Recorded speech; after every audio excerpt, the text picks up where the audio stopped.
passionate woman. And that means that it comes out in very emotional ways.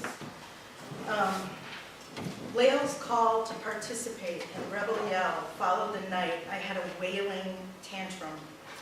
Curled up under the covers in my bed in the middle of the night with my eyes squeezed shut and big messy tears and snot all over my face. The universe has been taking me for quite the ride. I've been overwhelmed with what I'll call spiritual downloads since last summer. Sometimes the frequencies I hear are so intense my ears feel like they might bleed. On one occasion I was momentarily blinded. Or the wave of energy is so huge. Huge, man! I feel like my body isn't big enough to take it all in without exploding. And I am exhausted. The work I've found and created for myself is starting to smell like milk on the verge of souring. Don't get too comfortable, the universe says. This is temporary. Don't make long-term plans. Again, no explanation, no clear expiration date, no clue as to what is going to take the place of those income streams. I think I found my place somewhere and then I'm told very clearly to get up and put my coat on and go. And I am done. Just like that, I am done. No explanation, just done. I am changing. The people around me are changing. My go-to people, see? My go-to ways of calming myself down aren't as available or don't work for me anymore. The decks are being cleared.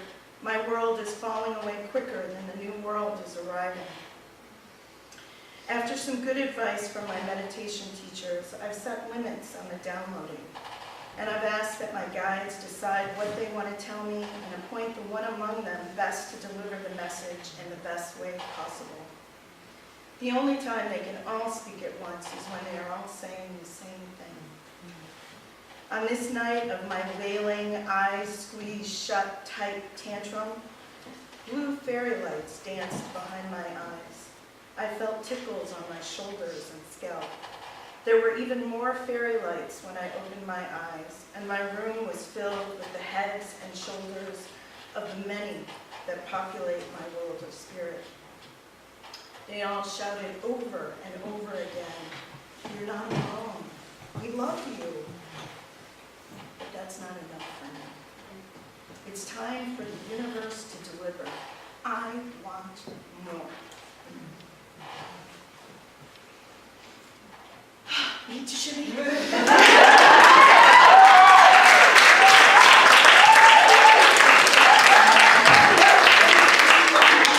right. This big shift that's coming is different than any of the others I've experienced.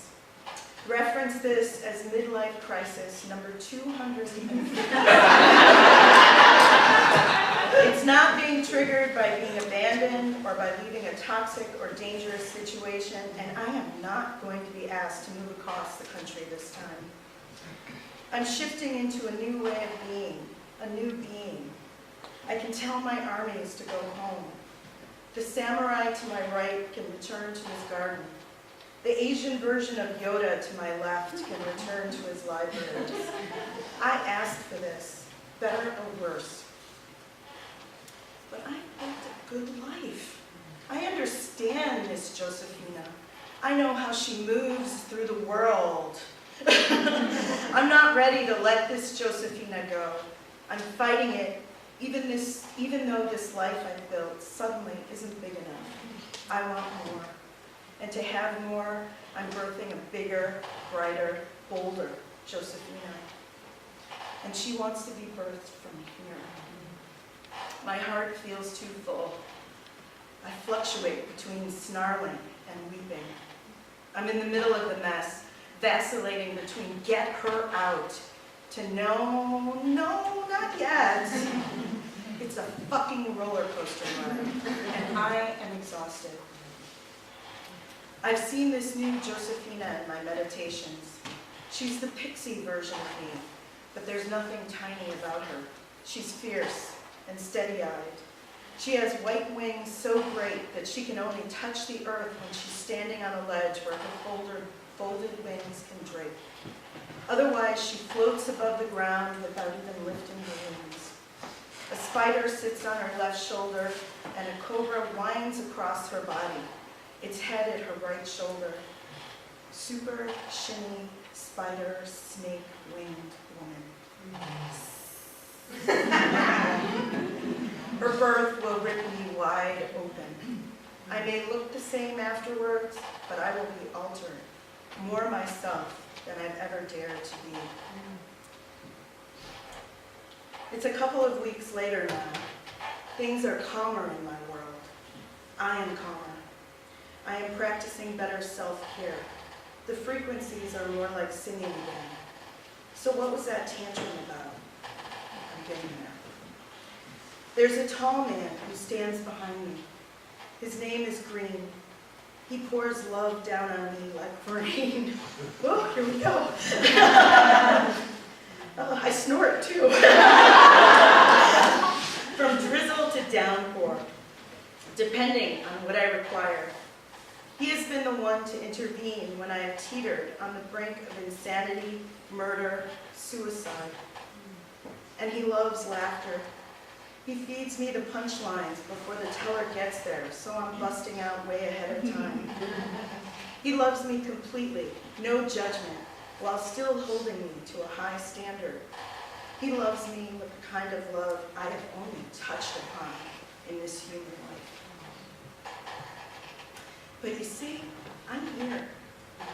He's there. And he wants me to stay here to do whatever it is I'm supposed to do. That's been made very clear, even though it hasn't been made very clear what I'm supposed to be doing. That, and I'm going to be here a long time. I just read that someone recently celebrated their 150th birthday. So this middle age I'm fast approaching may be more like the first third. I grieve when someone I love dies, because I will miss them, yes. But mostly I grieve because I want to be there and be my best self and live that green love always. So fuck this human life. You can have it. I want to go home. Unless my demands are met. I am a powerful manifester. I have manifested many things, and I am in the process of manifesting many more. So what more do I want? I want to be touched by that green love in my everyday life. I am notorious for finding my way to the stuffed animals in stores and squeezing their bellies.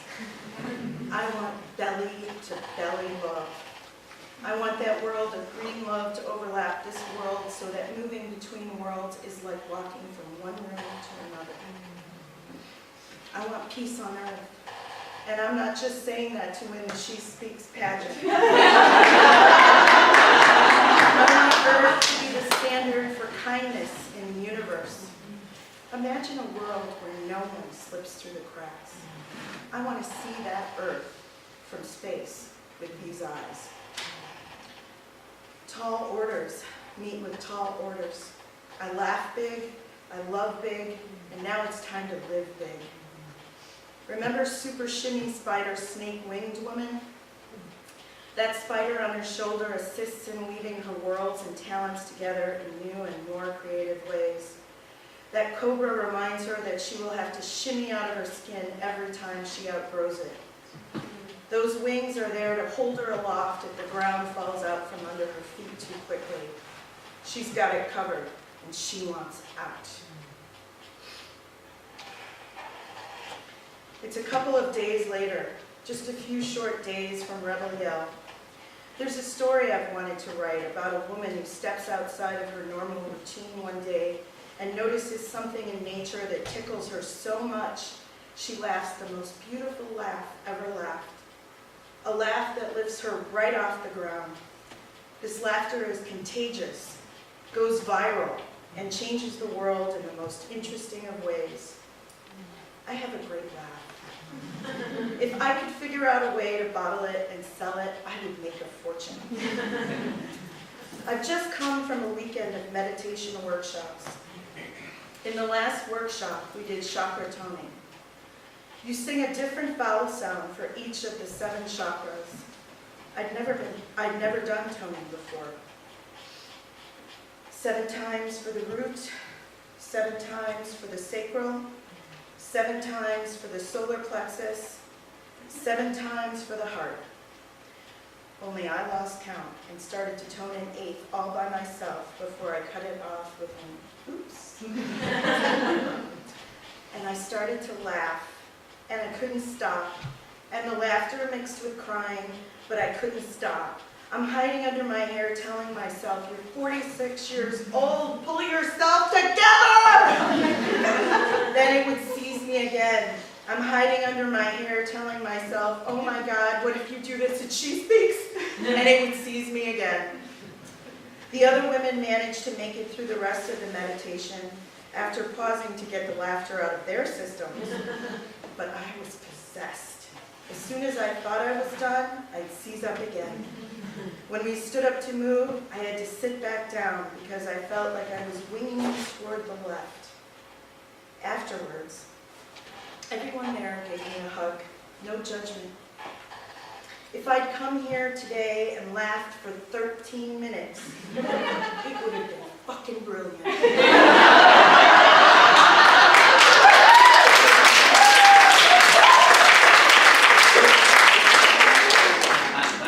Even now, my feet barely touch the ground. That laughter was different. It came from here. So what do you think?